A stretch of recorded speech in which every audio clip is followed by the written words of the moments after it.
right, well, thank you for joining us. I think we're going to get started. Gamaro, if you want to get started with us.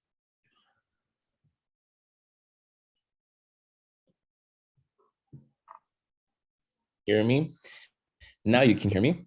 Yes. So, yes. So now that you guys can hear me, good morning, everyone. My name is Gumaro Escarcega. I'm the president of California Main Street Board of Directors. I'm the chief of operations at Main Street Oceanside. And I'm also a small business owner here in downtown Vista, actually, not in Oceanside.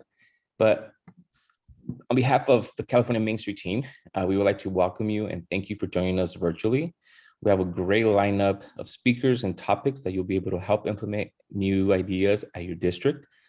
I would like to take a moment to thank Amanda Kruschke and her team to host our conference virtually. We look forward to exploring the city of Eureka virtually, but we also encourage our attendees to visit sometime the city of Eureka. She will be happy to give you a nice tour. Further, we would like to take a moment to thank our sponsors supporting Main Street through this small video that we created. So thank you guys for joining us, and we hope you guys enjoy the conference.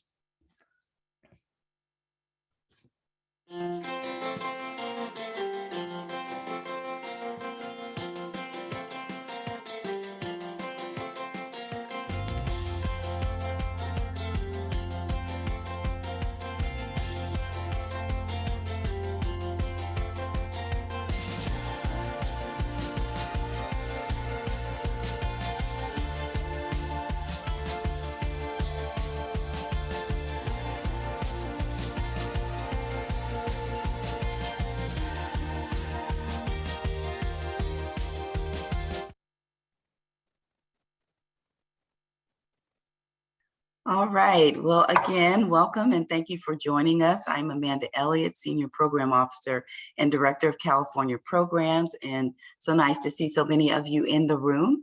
And we are going to get started right here. I think we got started right on time, and want to introduce my colleague, Kathy LaPlante, and Kathy is the Senior Director of Coordinating Programs at Main Street America with expertise in building organizational capacity and developing promotional programming.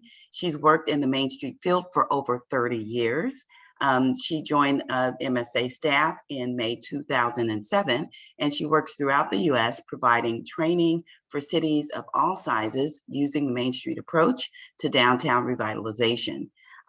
Prior to joining MSA, she was the New Hampshire Main Street statewide coordinator for over 10 years and served as a local Main Street executive director for 7 years. So she has been in the Main Street family for a very long time.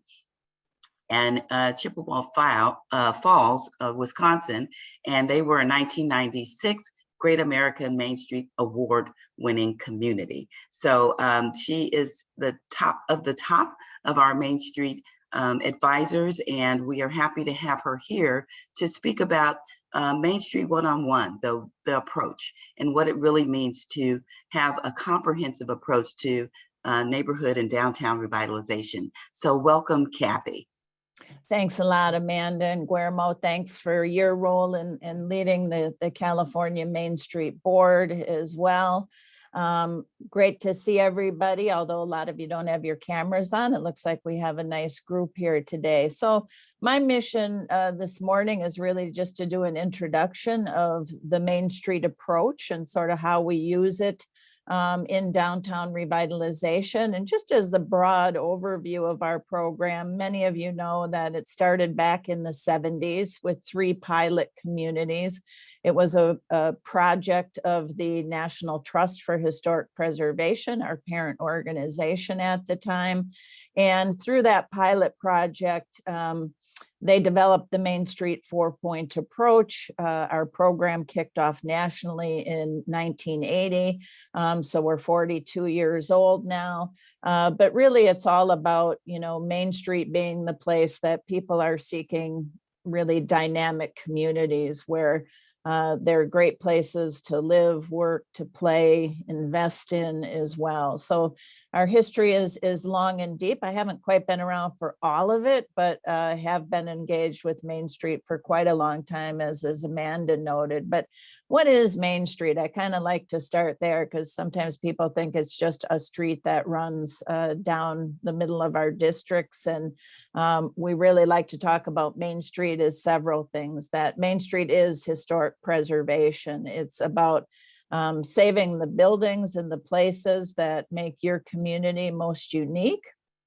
Main Street is also economic development, and often we'll say Main Street programs are economic development programs that use historic preservation as one of their primary tools, because it's one of the greatest assets that you have within each of your districts. But Main Street programs, or any revitalization program, is really doing work on behalf of the city. You should be seen as an economic development program. And that's a good reason why all cities should be giving funding to their programs as well. Main Street also drives community-wide economic development. Sometimes communities will say, well, why should we just invest in downtown? It's really because of what happens there impacts the rest of the community. I can say for sure that when I was a local executive director and we ran our Christmas parade every year that drew 10,000 people into our district, I had calls from businesses 5 miles away asking us to run that parade again because it brought them business.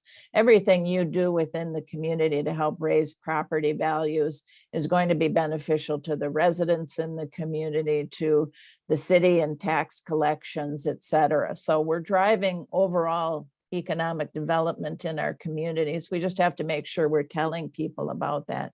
Main Street is not just a merchants association, and we have to work hard to say, this isn't just in the best interest of those that have businesses in the district. It's really in the best interest of the whole city.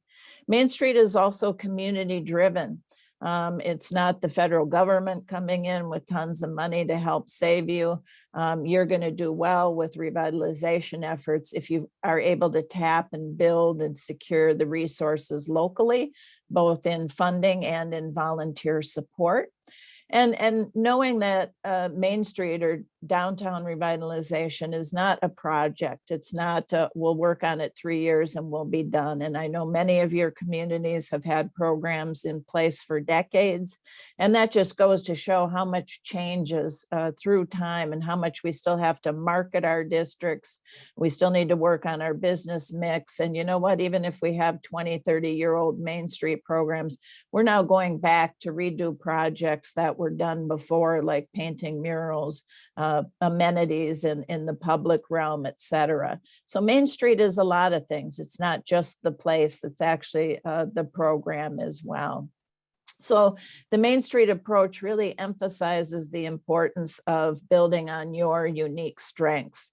It's not about creating a fake downtown. It's not about, Bavarianizing buildings. It really is looking at what are the assets that you have, not only in the built environment, but the business mix. And I'm going to talk a bit more about that at the end as well, how we tie it all together.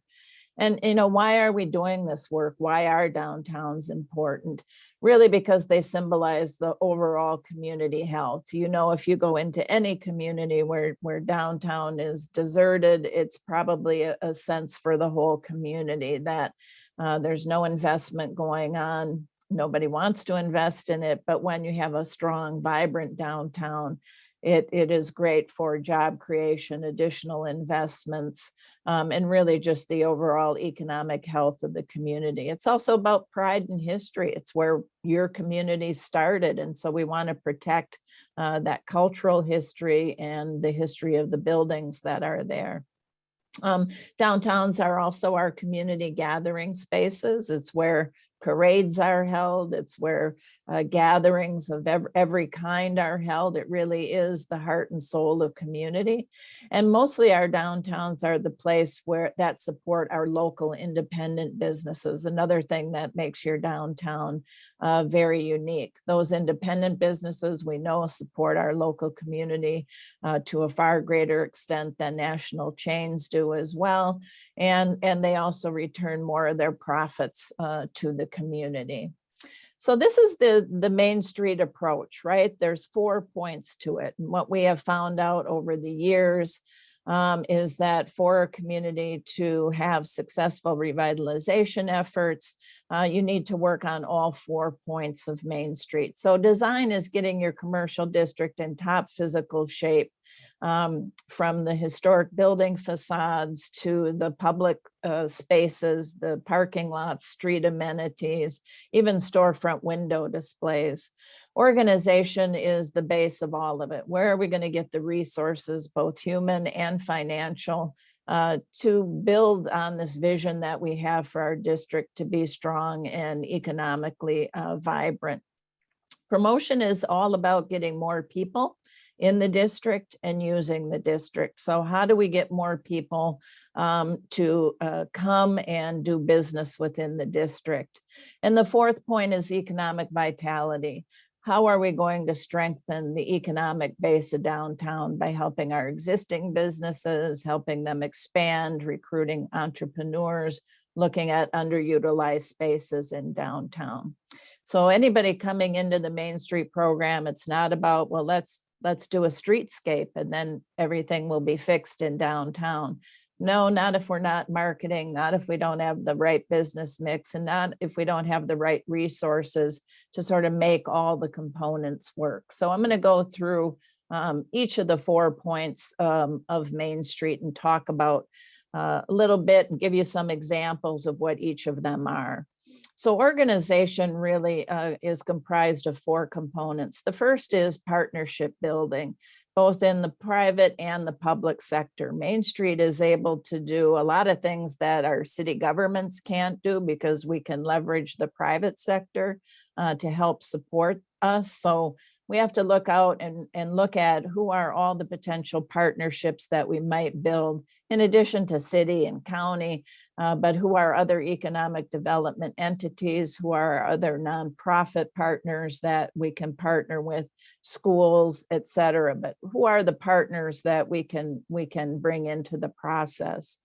Public relations and outreach and communications is a huge area that we need to be working on with our downtown revitalization efforts, just making sure that the city is communicated with so that they continue giving funding for the program, but that we're reaching all of our stakeholders in the community. Again, going beyond just being a merchants association, we're an organization that is benefiting everybody in the community. So what's our public relations plan? And I bring all of these things up because sometimes Main Street programs, they say, well, our executive committee will handle all the organization points, which often means our staff is going to be doing all these. But we really need to have a committee or volunteers who are committed to help developing things like what's our partnership development plan? What is going to be our public relations plan? Is that going to include a speakers bureau? Is it going to be newsletters? Is it going to be managing all our social media, et cetera? So we have to have a plan in place for that. The big aspect for organization, or their big responsibility, is to assure that the funds are in place that you need to operate revitalization efforts. So that's fundraising or development plans that will support your staffing, but also support all the project needs for the program. And then finally, organization is about volunteer development and recognition. Where are we going to find the volunteers to help us implement projects, serve on our boards, on our committees, and generally just be our advocates for the program? So I'm going to talk a little bit about each of those. And through that communication plan that you have and what we're trying to do to strengthen and make sure that our Main Street program or our downtown program is sustainable, is building that sense of ownership for the whole community, that it's well beyond being seen as a merchants association, and that we are engaging and doing such incredible activities in our community that people want to become part of that. So we have to put plans in place to say, how are we going to engage the community? Will we get them together to celebrate, a 150-year-old building in the district, or 100 years old? Or will it be to just rally around some particular issue that you have in your community. But by doing that, you're also going to be building on your volunteer base. I talked a little bit about the kinds of partnerships that you might have. And, for sure, it's our business owners and our property owners within the district. Those have always been our key constituents with downtown programs, getting them to understand and invest in our Main Street programs, because they're probably the most directly benefiting from the work that we're doing. But it's not just retailers, it's the service businesses that exist there, financial institutions, and then even looking broader outside maybe what you consider to be the boundaries of your district, and looking at your utility companies, community preservationists, even the residents within your community who want you to work really hard to keep those locally owned businesses, or to create that community festival, or to create that safe space for your community to gather for things like trick or treating and projects like that. But it's also looking at corporations and industry to be supportive. A healthy district means that it's a better marketing tool for corporations who are doing recruitment. Amanda mentioned I was the executive director in Chippewa Falls, Wisconsin. And 3 years into our program, after we got downtown looking fairly good and had lots of hanging flower baskets, and people thought downtown had undergone such a metamorphosis, I had the head of Cray Research. They made the fastest computers in the world. And also our hospital both contacted me within a month to say, Kathy, we never used to bring engineers or doctors downtown because we thought, or recruits, because we thought if they saw how bad downtown looked, they would choose not to come and work for us. Or if they did, they would choose to live someplace else. But they were both calling to tell me the first place they brought anybody now was to downtown, because it looked so fabulous. It became a selling tool to strengthen what they were trying to do. And of course, we have to have our partners, the city and the county government, engaged to whatever level we can get them engaged through their. Lately, it's been a lot of ARPA funding that we might be able to tap into with them, but we have a big list of partners. Schools are also great partners for us. So what does your list consist of? So thinking about organization and your communications and your PR plan, lots of different ways to reach people. Might have different avenues to reach people based on who they are. So you have your businesses within the district. You could have private Facebook pages for them. You could have newsletters that go out. I've known of more communities that are now doing hard copy newsletters again, because people like to pick up a piece and read it while they're sitting in the doctor's office or the library. Having good relationships with whatever newspaper is closest to you so that they cover things. Social media is a great tool that I didn't have when I started my career in the 80s, as far as getting word out about our program. But I've visited many of the California Main Street, both accredited and affiliate pages. You've all got websites, you've all got connections to either Facebook, Instagram, Twitter. But we can also reach people by holding public meetings, asking them for their feedback on what they'd like to see happen in downtown, just having information booths at our events so people can interact. Those are all components that go into our PR and communications plan. So just make it a variety of things as you do your planning. Again, just looking at some of the websites there, it's an incredible opportunity to have people learn about your program, learn about the activities that you have going on. But where is that place that they can go and get that information, and also feel like they're invited to become part of your program? A big piece of the communications is telling your story. Sometimes when communities are struggling with fundraising, it's because people don't know what difference you're making in the community. These are just some examples. This is Jonesboro, Arkansas, that just captured everything they did on a one-page infographic. that talked about business visitations, numbers of people that came to events, consultations, grants that they worked on, and they really just shared their story on one page. The state of Washington really, talked about Main Street is built for jobs. That helps sell a community on you being an economic development organization. And downtown Decatur just did a longer report that, was multi-pages. I think it was about 10 pages, sharing even more information about each of the work, all of the work that they do under each of the Main Street 4 points. So we have to think about not only how are we promoting downtown, because we often talk about organization. What they do for promotion and communications is to promote your organization. The promotion committee or the promotion point promotes downtown.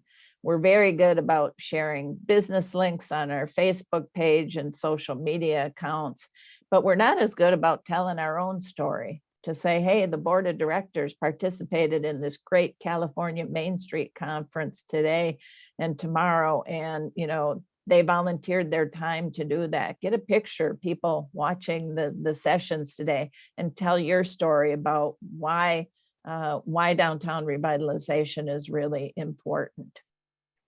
The big piece for organization, as I mentioned, is fundraising and getting funds from multiple sources. So I've listed some of them off to the side and have worked with communities. One of the latest ones was Biddeford, Maine. Actually, I guess this was we did this during COVID, so it was done virtually, but really having a plan that shows what we do last year for fundraising, what are our expectations and goals for fundraising for the coming year, and sort of look at our opportunities. So Biddeford operates with a pretty small budget. They're a small town, about $112,000 budget. But if they wanted to increase their budget by, say, $10,000, it's not just finding one $10,000 contributor, but actually looking at where is the funding coming from now and where do they see their opportunities. This is a great report to show new board members to say, here's where we get our funding from. Here's going to be your role in helping us raise funds, whether it's that they are helping out at your fundraising event or they're on the team to call on people. We need to put together a fundraising plan. And typically across the country, this is how, funding breaks down. That usually public funding makes up 30 to 50% of a budget. From the district itself, only 20 to 30%, because most are small town business owners. They don't have a lot to invest in downtown. A greater portion of that comes from the outside, like those corporations, like my corporations in Chippewa Falls. Most of them gave $5,000 a year to our program. So more funding came from outside. And then there's miscellaneous. What do we raise in sponsorship and fundraising events? So just having a diversified funding source or as many diversified funding sources is going to be better for the sustainability of your program. If you're operating as a 501c3 organization, typically this is how it happens. You do a campaign drive every year and have somebody lead that effort. Can be done with a local celebrity or a retired board member. Make sure if you're a 501c3 that every board member is making a personal contribution to the program. That's often required when you're applying for any grants anyway, is that 100% of your board does give. Doesn't have to be a set amount, but it should be something that is meaningful. Set your goals under each of those categories about what you want to raise, and think about asking people to make multi-year pledges, having sustaining membership so that you don't have to spend year after year doing fundraising efforts. You just have to send out an invoice to those folks. And then, just identifying new people to give and setting it up so that you're not fundraising or doing this campaign all year long. There's a start and an end, and then we celebrate what we have raised. And I know some of you operate also with a membership plan. The pluses of having membership is it's pretty easy. because you establish levels. So that's good to do. And then that's easy to post on your website. Here's how you become a member of the organization. They feel invested in your organization and that they're getting value for their dues. And for any new startup organizations, it's easier to get a 501c6 designation, which is a membership-based designation, than getting the 501c3 tax exempt status. But I also think there's some minuses to having a membership campaign. And I always feel like it's like we sell ourselves short. We aren't asking them for enough money. If we set the level at $150, they're only going to give me $150 when they might have been capable of giving me $2,000 if I'd have just asked for $2,000. So unless we raise our membership levels every year, we're sort of stuck in the cycle of the only way to grow our budget is to get more members. I also think that having a membership-based organization is in competition with a lot of chambers of commerce. So businesses and people say, why should I belong to both? You may also be seen as an exclusive organization.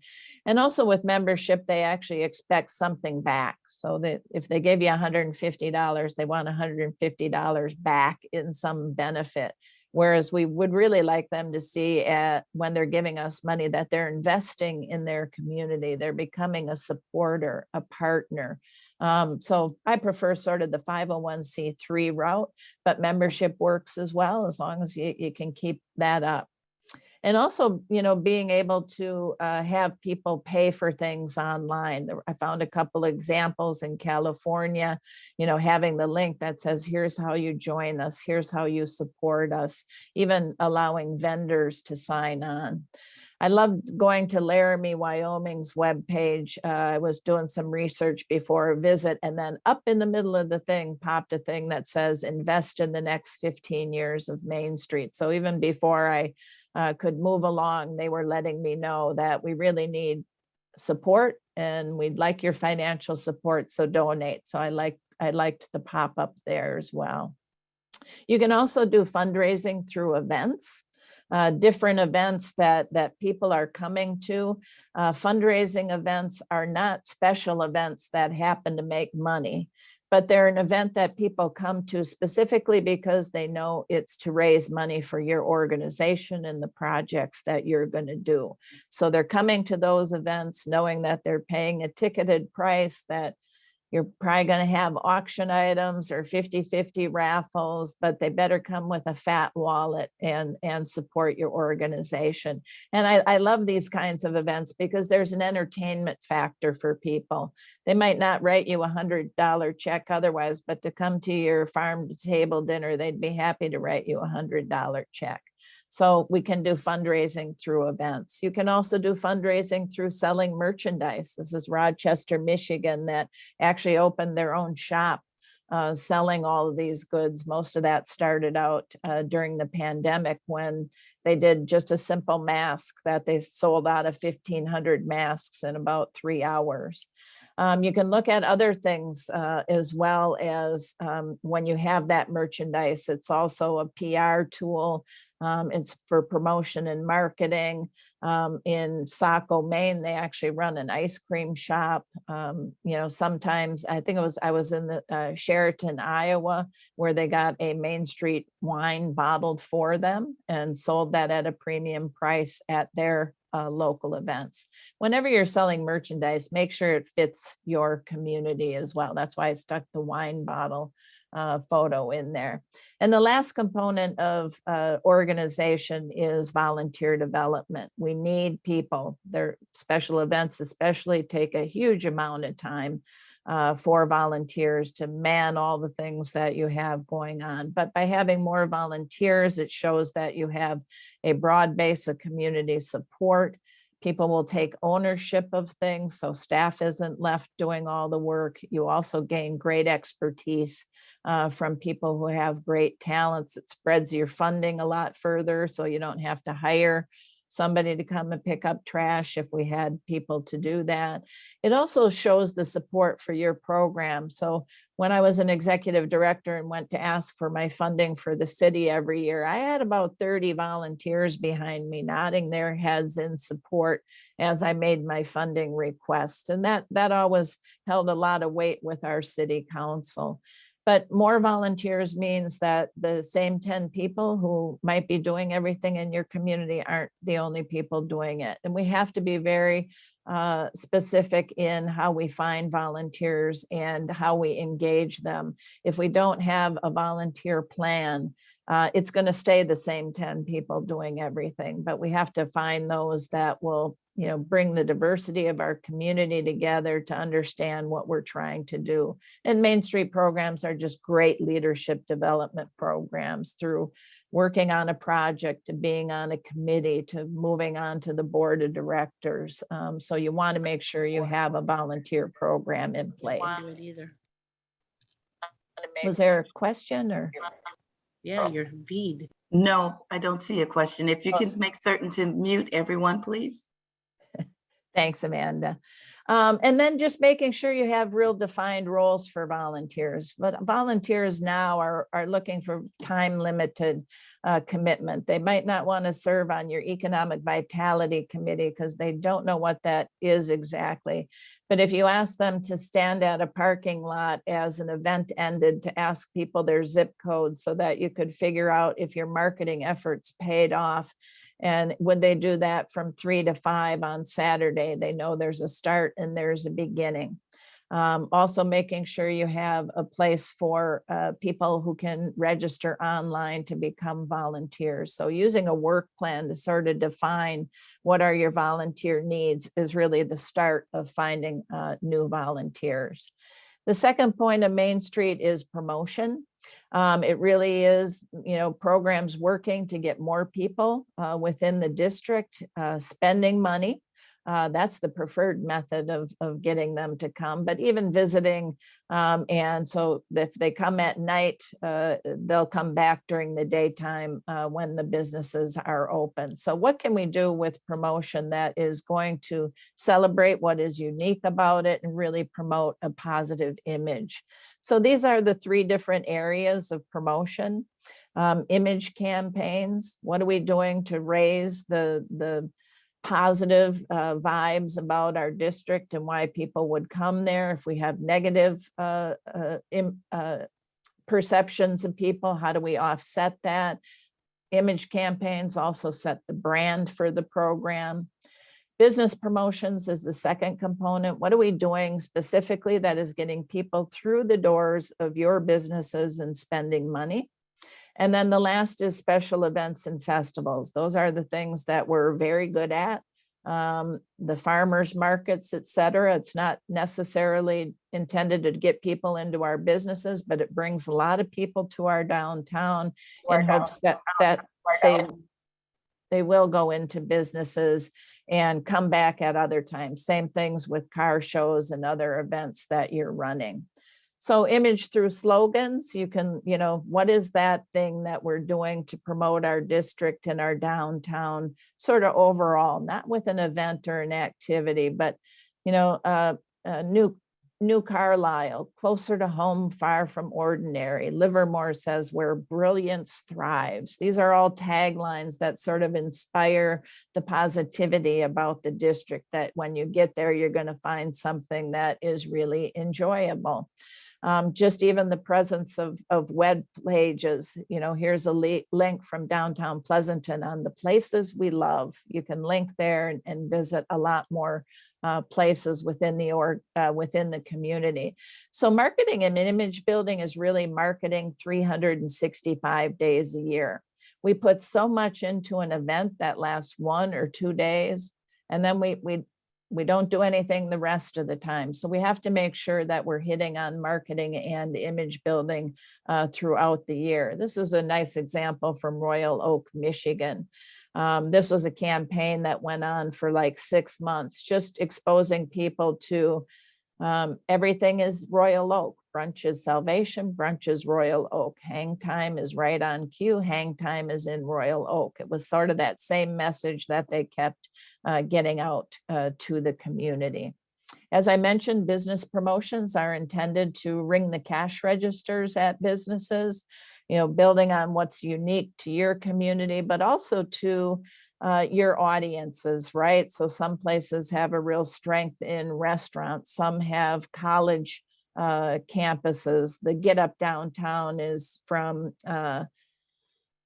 I think it's Waterville, Maine, and they have 5 colleges within a very narrow area of their downtown. And they were trying to figure out how to get more college students in the downtown. So they started doing live music at different venues and really targeted that to them. So what are the things that we see as potential customer bases, and how will we get them into downtown? And it doesn't always have to be every business participating in every promotion like the restaurant one, but you might also have gift shops and jewelry stores that want to participate in Valentine's Day.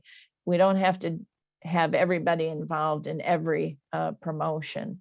You can do things by category, as I said. Those that, if you want to promote your restaurants, you can do that. There was a campaign with these dogs that, was highlighting, their happy hours and their pub crawls, different ways that we're engaging with the specific markets who might be coming to our district for different events throughout the calendar year. This is another example of just a business promotion project that Harrisonburg, Virginia did, called the Deck of Deals. They was actually a little deck of cards that people could buy for $30, and it contained over $400 worth of coupons on the inside. The best coupons were those that were buy one, get one free. It ended up being a fundraiser for both the Main Street organization, and it was great for the businesses to get new customers through their doors as well. And then, just thinking about the holidays, being so critical for us. Again, it's not just doing a tree lighting or a Christmas parade at the beginning of the season, or even just Small Business Saturday, but what are we doing throughout the holiday season to keep people coming back? So lots of different things that can be done, including having men's night, holiday strolls, doing a holiday gift guide that would last the length of the holiday season, et cetera. And then, of course, shopping local. We're very thankful to American Express for really having created Small Business Saturday, but their Shop Small Year Round is a great campaign to be involved with as well. Having downtown gift certificates, downtown dollars, and just reminding people how they can support local. We came through COVID with a lot of businesses telling us they did quite well. And a lot of that was because Main Street programs were really promoting shopping local. Some were even underwriting the cost of gift certificates so people's dollars could be stretched further. We need to keep that focus up going forward to keep people focused on shopping in the downtown. The last category of promotion are special events and festivals. Those are the things we do really well. They're not necessarily focused on ringing the cash registers at retail businesses, though they often do. Most often, restaurants and bars do really well during special events, but they're intended to lead to future sales. If I come to your district for that one cool event that you have, but I was outside enjoying food, listening to music, I'm going to see all the businesses and hopefully come back later. But build those events on things that are unique to your community as well. We have the world record setting moose calling going on up in Maine. Fond du Lac, Wisconsin hosts the Fondue Festival with the world's largest fondue pot and skewers. And Albuquerque does the Prickly Pear Festival, which is again unique to them. So you can build those events around any kind of social activities or cultural activities in your community, your history. Those are the preferred things, is to make them unique. Lots of places have car shows. They aren't necessarily unique to your community unless you make them unique around your own history. But what are those things you're celebrating in your community? And there'll be events that you do weekly, they might be monthly, they might be annually, or they might be seasonally. It's sort of having that balance. So across promotion, you want to make sure you're doing that marketing and image building year round. And while we might have 6 or 7 events on our calendar, special events, we want to work in business promotions as well. That way the merchants don't get mad when you close the streets for the special events, because you also do things that actually get people through the doors of their businesses and spending money. I love sharing this example when I learned about this in Ponca City, Oklahoma. Another way that events, your special events, can raise money, they actually charge $2 to get a wristband for children to come down and trick or treat at Halloween. And you might think, well, that's just awful, we'd charge that. But it's a very expensive promotion to put on if you're buying candy, etc. What they found were corporations in the city bought those armbands because you didn't want any child to be excluded because they didn't have the money. And they end up netting about $5,000 a year just from doing that. The successful measurements of events is, why are we doing them? Are they a fundraiser for your organization? Are you hoping to set sales records at businesses? Or just will businesses report an increase in foot traffic? Is attendance up at the event? Are you blowing up your social media, that there's some way you're engaging people while they're at your events? Did you develop new partnerships from the event? Did you get new volunteers? And was there a new level of community pride and thanks from the community, thanking you for doing those events? So don't just do an event for the sake of saying, well, 5,000 people came. You should be looking at this list and say, how else can we show that we have created economic development in our community? So our program is all about economic enhancements. What are we doing to create that benefit so that even if the city or anybody looks at you and says, well, they're just the party people, is that you can show what the value of those parties are on the local economy. And I'm going to show you an example near the end where a community recently did that. Design is the third point of Main Street. And it really is, just looking at the physical changes within the district that'll make it more attractive, pleasing, accessible, and, worthy of people wanting to make investments there. But it's also about protecting the history of our buildings as well. So design is really about, again, making sure your community can access all the public spaces and how that public space is used, protecting historic properties, really just promoting sustainability, economic, social, environmental within the district, working with property owners on rehabbing and taking care of their buildings rather than losing them due to neglect, and really partnering with other people, the city, with the historic district commissions, with your state preservation offices as well, to really show the value of the great properties that you have in the district, but also getting new construction that is compatible to your existing construction. So it's looking at things like how inviting is downtown, from not just the facades to the window displays. That also makes an impression on people. Parking lots in the district, street furniture, signage, lighting, landscaping. Do people feel safe at night? Do we need to spend more time on clean, safe, and green? And then really just looking at the things that we have to do under design to educate our property owners on the right things to do with rehabbing buildings and the right way to protect buildings, and even, providing the design incentives that might get them to put up a new sign or do that facade rehab. And frankly, some communities where instead of doing the facade rehab, we have to make money available for roof repairs or HVAC or interior accommodations as well. But our Main Street programs are typically very involved in sort of any kind of planning, master planning within the community to say, how can we make our district safer? How can we make it more pedestrian friendly, et cetera. So lots of components with design. And why we do that, because as buildings improve, the image of the district improves. So you start at the top, we're trying to improve the image in the district. That's going to bring more customers. Then those businesses and property owners will make higher profits, and then they'll have more money to reinvest in their businesses and their properties. So that's what we're looking for with the cycle of investment. I mentioned the public spaces and you know, trying to get creative in those public spaces based on what your district is. So, you know, can you show a little flair with your bike racks within the district that you know, become art pieces in themselves, giving people something to stop for, whether it's, you know, the selfie spots with murals or benches to gather on, or just putting up something colorful, artistic, but something that, you know, downtowns were never 100% retail.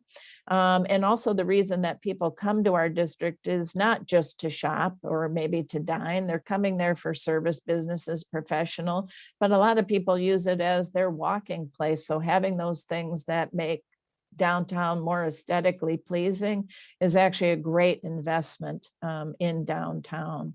And you also have a lot of opportunities with design projects to find sponsors, right? People that will sponsor benches, planters, tree plantings. Even my favorite brick I ever saw in a community was in a guy's honor of his mother's potato masher. I thought that was very interesting. But all of these help raise more money because people want to get their name on something and contribute to a good project in downtown. You know, even the thing, you know, here's an example of one of your banner programs going on. Great idea. Get people who want to sign up, support those banners. And it's a great way that instead of writing you the check, people will say, great, I helped pay for a banner, I paid for a banner or flower basket. So always look at what projects you might be able to get additional sponsorship from. Economic vitality is the last of the 4 points, often the toughest for our Main Street communities to take on.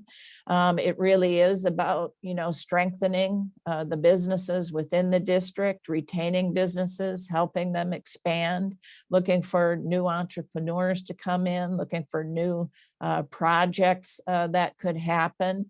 So we have to take a look at that and really think about downtown sometimes in different ways. You know, what could happen here? What are the opportunities here? Let's not wait around for somebody to come and sign a lease. Let's go out specifically and find the businesses that we need to strengthen our current business mix, and really understanding what our existing businesses need in order to be successful in the district, right? So a lot of our programs through COVID did a lot less special events. Number one, we couldn't gather as communities. So a good part of Main Street's focus shifted to helping our small businesses.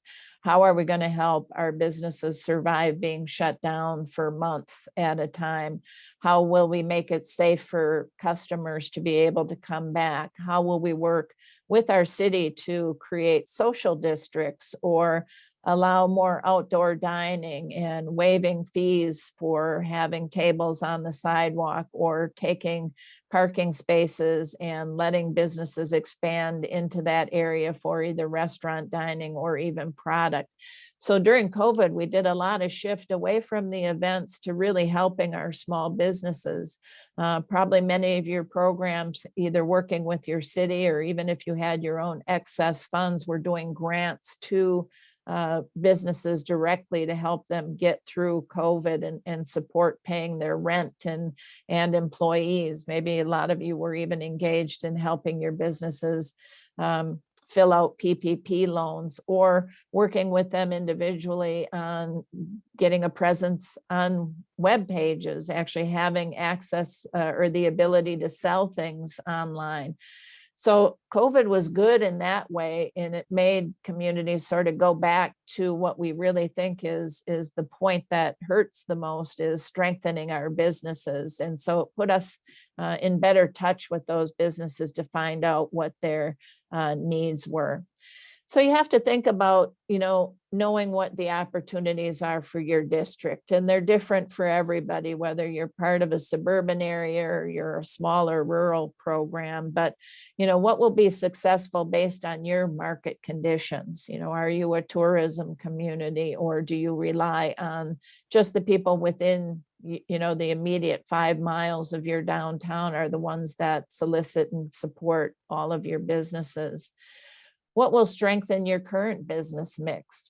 I love when I tour downtowns and I'll go into a business and, they're thriving, and I'll say, well, if there's a vacant building next to you, what business do you want to see go in there that will share your customer base? How can a new business strengthen you? And a lot of times they don't have an answer for that, but I always like to ask the question because we should know. We should know, is another women's apparel shop a good addition to strengthen the 6 we already have here? Or do we get in more service sector businesses? So we need to know what will strengthen the current business mix. Also, what is the community desire?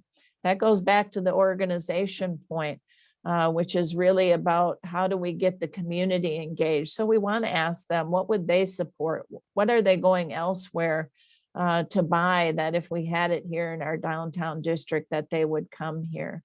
So who is your customer for the district? And, that's always a question, even when I go into business and I say, who is your customer? Oh, everybody. No, everybody is not your customer. And typically there's a range, it's either female, it's 35 to 65, or it's 18 to 34. There's a primary customer probably for every one of your downtowns. So how do we get more of those people coming to the district? And are we doing things that are very specific to them? Or are we recruiting businesses very specific to building on that? And then what incentives do we have?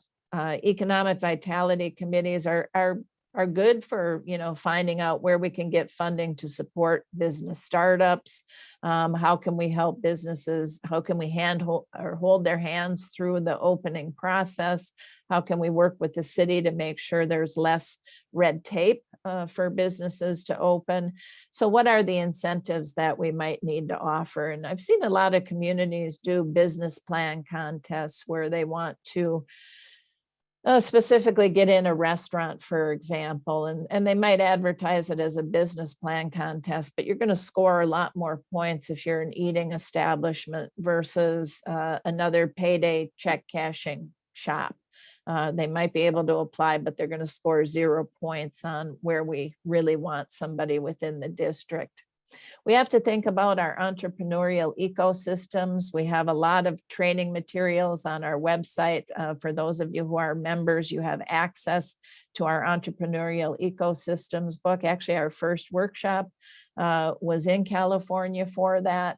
And so there's a lot of good tools and resources, but we have to think about sometimes the growth, or the best chance of growth of businesses in our district will come from existing businesses. But also that 74% of Main Street business development that's going on now are coming from people that live within your community. It used to be, our philosophy was go about 60 miles away from your downtown and look for somebody to open a second location. But now we find that those people are right in our communities already. So how are we finding them? How are we engaging them? There's a program in Kansas that actually has a sort of a membership level for any home-based business in the community, and they help nurture and grow those businesses. Oh, always. Uh-oh, somebody's not on mute. Please mute your phone or computer. Yeah, I saw that. If everyone could mute, That's a please. good. Thank you, Amanda. And then looking for those opportunities where we have retiring businesses and finding an entrepreneur to match up with them to foster the transfer of that ownership. So some big jobs for the economic vitality community. And housing it's a huge issue for us across the country. We have housing shortages everywhere. And we do have a lot of opportunity within our downtown districts, either for rehabbing upper stories for housing, but also building new construction as well. And Housing is great for our districts because it's a built-in customer base for us. We know that people that live within a district spend a far greater percentage of their disposable income within the district. So we really do want to encourage housing there. And another trend that is happening in many Main Street communities is the addition and the development of small-scale manufacturing. I ran into a couple places in Laramie, Wyoming, this one called Range that makes very nice high-end leather products. And they have some of their manufacturing going on right on the first floor, so you can see it, but they're also up on the second floor. And so they have a really quality project. They're taking up a fairly large building in the downtown district. But now we not only just have this retail establishment, we have all the employees that are there as part of the manufacturing end. Another example is in Leadville, Colorado with Melanzana. Again, only the first maybe 20, 30 feet is dedicated to the selling of their product. The back has 40 sewing machines where there are people actually making the product. So think about light manufacturing or small scale manufacturing as something that should be on your recruitment list for spaces within your district. And then really just thinking about, the places that we have in downtown and how we can expand on that.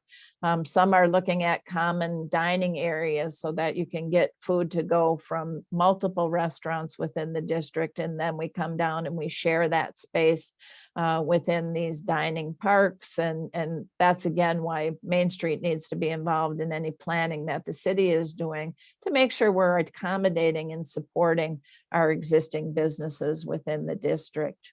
I mentioned redeveloping underutilized spaces is one of the goals or one of the objectives for economic vitality committees.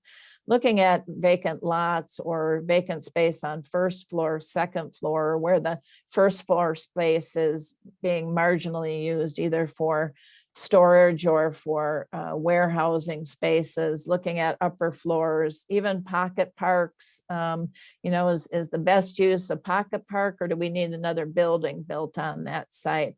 And then really looking at those white elephant buildings we might have in our districts, which could include banks or warehouse space or old schools and mills, et cetera. What is the potential for development of those projects? And those don't happen in a year's time. We really have to be on top of what we need there overall. That's sort of the end of the 4 points, but I want to, conclude by talking about sort of the strategic approach with using the Main Street approach. And that is always about having a vision for your downtown. And a vision statement that says we want to be a great place to live, work, and play isn't as specific as we'd like to see you define your vision. And so we need to get the community engaged in setting the vision, asking their opinion about the district, but we also have to look at market data for the district. So when we're out doing transformation or economic strategy visits, it's really getting the community involved, looking at market data, looking at your business mix, your amenities, your community assets, and then coming up with strategies, transformation or economic strategies that make sense for your community, and then incorporating the 4 points around those strategies. Another key piece is what I've mentioned several times is the implementation and the measurement. How will we know we're making headway in our goals towards our vision if we're not setting goals when we start our programming? So going back to sort of the getting community support, and I loved Carlsbad had a plead out there to get, they call it village voices, where people come and talk about different things going on. But what do people want the community to be? Do they want downtown to be an arts district? Do they want to keep the tourists away and keep it for themselves? Or do we want more tourists? What does the community want the definition or the future downtown to look like?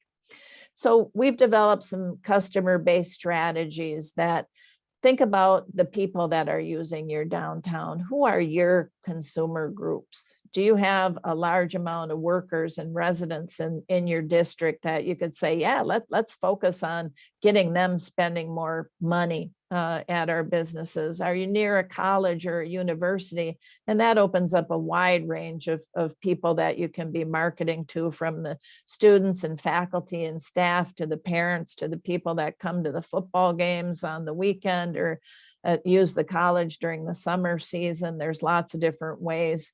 Again, you could be a tourist or a day tripper destination. You might be near a military base. You might want to have a family-friendly strategy.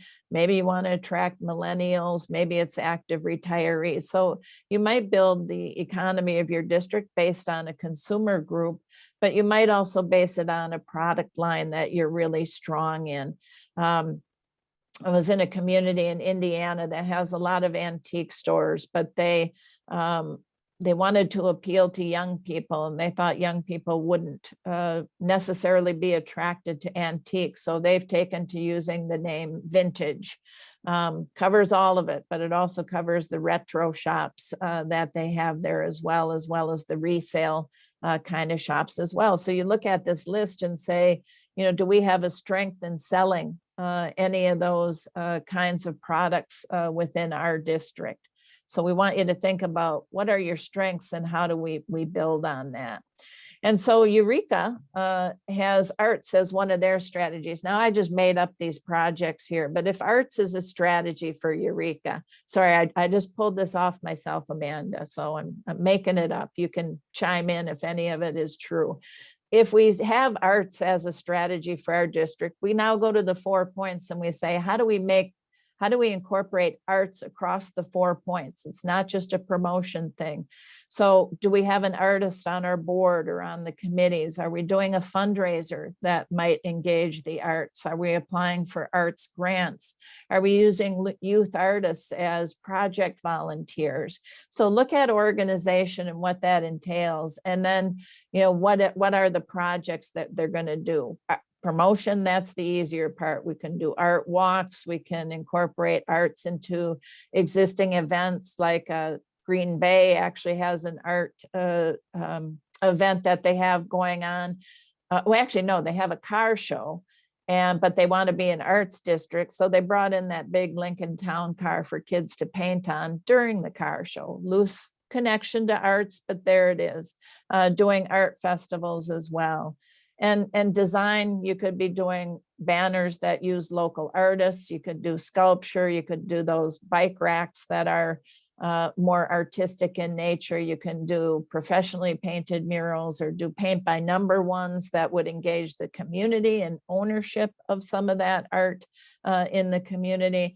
And under economic vitality, you excuse me, you could encourage businesses to carry art for sale that aren't normally doing that. You could recruit an art gallery. You could work on artist live workspace, and you can set goals for each of those things as you work on each of the 4 points. So we can say we're going to recruit 1 artist or 2 artists to the board. Check. We're going to do an art fundraiser that raises $10,000. Check. Really put some measuring things in place there. So that's how we need to have a strategy for our downtown, and then make sure all 4 committees are doing some of their work. It doesn't have to be all of it, but some of their work to help strengthen us as an arts destination. So I hope that makes sense. Here are some other things that we track as measurements of success. All Main Street programs are used to reporting job growth, business growth, reinvestment, but really looking at some of the other things about festival impact, leverage ratio on grants that you give out, changes to demographic information. If we're really promoting the arts, are we adding more square footage of art-related businesses within our district? So the challenge is always going to be, why are we doing each project? How will we measure its success? And then how are we going to tell everybody how successful we were with that? And I just wanted to show this one because I just saw it pop up this week. on proving your value around an event. Biloxi did a downtown block party. They've been working on downtown housing for quite a while. They had 3,000 people attend. They talked about the businesses that were there, but then they captured some of those measurements of success. That one of the businesses said it was their best day since 2019. Their food trucks grossed out sales higher than the Peter Anderson Festival, which in itself is about a $5 million economic impact event that happens in Ocean Springs. They generated $4,000 from the event that is now being used to refurbish their 20 plastic public trash cans throughout downtown, and it has spurred interest in other events and activities. So that's how they are specifically showing the value of running that party in downtown and how it's being used to benefit the economic advancement of their district. So really just in closing this is ideally how we love to see your work happening within your district. If we balance the work, we can't just make ourselves a promotion-driven organization. We have to work on making downtown look good. We have to strengthen our businesses. And of course, we have to have the people and the resources and the partnerships to make sure that everything is happening. Okay. Also wanted to point you back to other resources. If you need anything, everybody who is a member of Main Street America has access to a huge array of resources, included lots of recorded other trainings on topics on developing those transformation strategies, grant programs, volunteer management. There's even more on fundraising as well. And just wanted to give a hats off to the team that has put your conference together today. The board of directors and Amanda and Alicia taking the lead on that, and all your sponsors, and thanking them for their participation.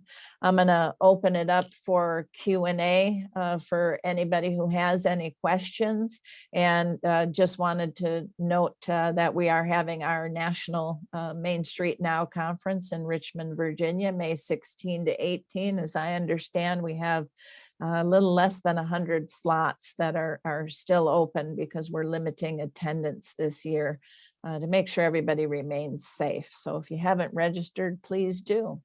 And I think I'm going to stop sharing. So if people want to turn on their cameras to ask a question, they can surely do that. Well, thank you so much. I went a little over. No, well, thank you for an excellent presentation. And I think we have a few minutes here for some questions. So have at it. I don't see any questions right now in the chat. However, Kathy is here at your service and has a wealth of information to be shared. Kathy, I want to ask you, how important is it that our main streets really create a work plan? Because, a lot of our main streets have projects and things that they work on, but don't have a full-scale work plan that's created in each of the points. And I think that that's really something that will enhance your program if you have a strong work plan that really speaks to all of those elements. Yeah, absolutely, Amanda. I keep this at the back of my desk. I don't know if you can see this, but this was my 1996 work plan from Chippewa Falls. I've saved it because it's always been so important to me. This document, it's 40 pages long. Now you can do everything online. I did this on a typewriter. I don't know if you can see that type, but I did that on a typewriter.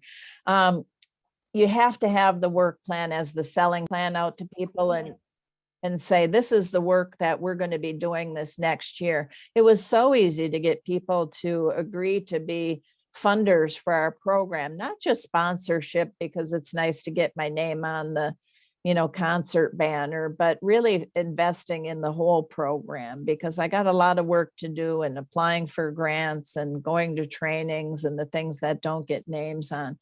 But the work plan really becomes your document to say, this is how we're going to get everything that we want to do. If we want to become that vibrant arts district, this is the plan that's going to help us get there. And it also is the plan that is for identifying the volunteers. So you're doing a special event and, it's easy to hand off your chairmanship every year. If you can say, well, here are the 40 volunteer slots we need, and we can go out and find those individual volunteers, and we just hand that off to the next person as the chairs change. It makes it very easy. But, another number one reason to have a work plan is it is required to achieve National Main Street accreditation. It's going to be looked at in the coming years. You will have to have a detailed, comprehensive written work plan that for every project that you have in your work plan, we need to see the detailed list of what it's going to take to get it done, who's going to do it, what's the budget, what's the timeline, and what are going to be your measurements of success. But, when people tell me it's the same 10 people doing things, I say, show me your work plan. And usually they don't have one because they don't even know where they want the volunteers to be. So if I know that I need, so many volunteers to do those zip code surveys, now I know I can go to the high school that has mandatory volunteer hours that they need to recoup, and they're going to come and do my zip code survey, or they're going to come and help me clean up, or they're going to participate in my Earth Day celebration. It really, it's not just a task we ask you to do for, no reason. It becomes a huge tool to help market your program for funding and for the recruitment of volunteers. It is going to be required for national accreditation going forward. And we will have some more information about the accreditation process coming forward. I think either Kathy or Norma will be leading that session and presentation for our California group, because there's lots more information to share about that. But I want to ask if there are any other questions. We've got our big expert here who's been around doing this for a really long time. We have a lot of new executive directors and board members here. So I don't know if there are any burning questions that you might have. Yes, I saw somebody asked about the balance of historic preservation and new development as well.